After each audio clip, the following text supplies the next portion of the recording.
Assalamualaikum warahmatullahi wabarakatuh. Perkenalkan, nama saya Muhammad Abdul Hafiz dari kelas 11 IPS 1. Di sini saya akan membuat video konten yang menjelaskan tentang pendudukan Jepang. Tidak lama-lama, mari masuk ke materinya. 1. Kedatangan Jepang di Indonesia. Serangan Jepang ke Hindia Belanda terjadi pada 11 Januari 1942 dengan pendaratan pertama di Tarakan. Pada Februari 1942, Jepang menduduki Pontianak, Banjarmasin, Makassar, Palembang, dan Bali. Pendudukan Palembang dianggap strategis karena letaknya di antara Batavia yang menjadi pusat kekuasaan Belanda dan Singapura yang menjadi wilayah kekuasaan Inggris. Di daerah Jawa, Jepang pertama kali mendarat di Banten, kemudian Indramayu, Kragen, dan Surabaya. Pada Maret 1942, Jepang menyerang Batavia dan Bandung. Sejak 9 Maret 1942, Indonesia menjadi kekuasaan Jepang. Tujuan Jepang menyerang dan menduduki Hindia Belanda adalah menguasai sumber daya alam. Pertama, minyak bumi, guna mendukung industri dan kampanye perang Jepang. Jawa dirancang sebagai pusat seluruh operasi militer di Asia Tenggara, dan Sumatera sebagai sumber minyak utama. Gubernur Jenderal Hindia Belanda tidak berdaya menghadapi serbuan kilat Jepang.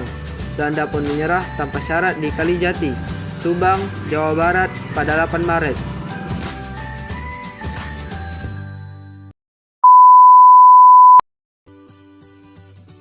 Dua, respon bangsa Indonesia terhadap pendudukan Jepang. Masa 3,5 tahun pendudukan Jepang merupakan salah satu periode yang paling menentukan dalam sejarah Indonesia. Pada saat Jepang menyerah, di Indonesia telah terjadi perubahan yang sangat cepat dan luar biasa, sehingga memungkinkan lahirnya sebuah revaluasi. Jepang dalam hal ini telah memberikan sumbangan secara langsung terhadap perubahan tersebut. Sebagai contoh, selama menduduki Jawa dan sebagian kecil Sumatera, Jepang telah mengindoktrinasi, melatih, dan mempersenjatai banyak generasi muda, serta memberikan kesempatan pada para pemimpin yang lebih tua untuk menjalin hubungan yang lebih dekat dengan rakyat. Di seluruh Nusantara, Jepang melakukan politisasi bangsa Indonesia sehingga tingkat desa. Akhirnya, peristiwa yang paling mendukung lahirnya puncak kemerdekaan bangsa dalam mencapai kemerdekaan adalah kekalahan Jepang dalam Perang Pasifik tersebut. Sejak awal kekuasaan Jepang di Indonesia, Jepang memang mendapatkan perlawanan dari berbagai pihak. Seorang pimpinan yang menolak bekerja sama dengan Jepang adalah Amir Syarifuddin. Ia melakukan perlawanan bersenjata, tetapi perlawanan ini dapat dilumpuhkan oleh Jepang. Bersama 53 orang lainnya, Amir Syarifuddin divonis hukuman mati. Namun, hukuman mati tersebut diubah menjadi hukuman seumur hidup atas permintaan Soekarno dan Hatta. Perlawanan lainnya juga terjadi, baik di perkotaan ataupun di daerah. Misalnya saja, pada November 1942 terjadi pemberontakan petani di Aceh yang dipimpin oleh ulama, tetapi dapat diatasi oleh Jepang.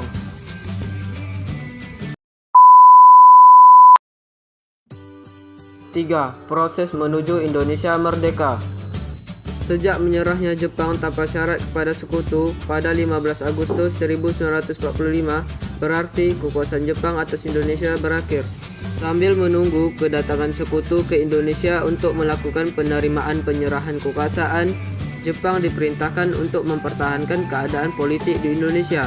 Akibatnya terjadi kekosongan yang oleh golongan muda dijadikan sebagai sebuah kesempatan yang baik untuk menyatakan kemerdekaan Indonesia. Akan tetapi, tidak seorang pun yang berani bergerak tanpa Soekarno dan Hatta. Pada 15 Agustus, Soekarno dan Hatta telah dibawa para pemuda ke Rengas Dengklok dengan alasan menyelamatkan mereka dari pengaruh Jepang. Soekarno dan Hatta sadar bahwa pemuda ini sebenarnya bermaksud untuk memaksakan kedua tokoh ini menyatakan kemerdekaan Indonesia. Namun, Soekarno dan Hatta menolak desakan para pemuda. Namun pada akhirnya, Soekarno dan Hatta menyetujui desakan para pemuda.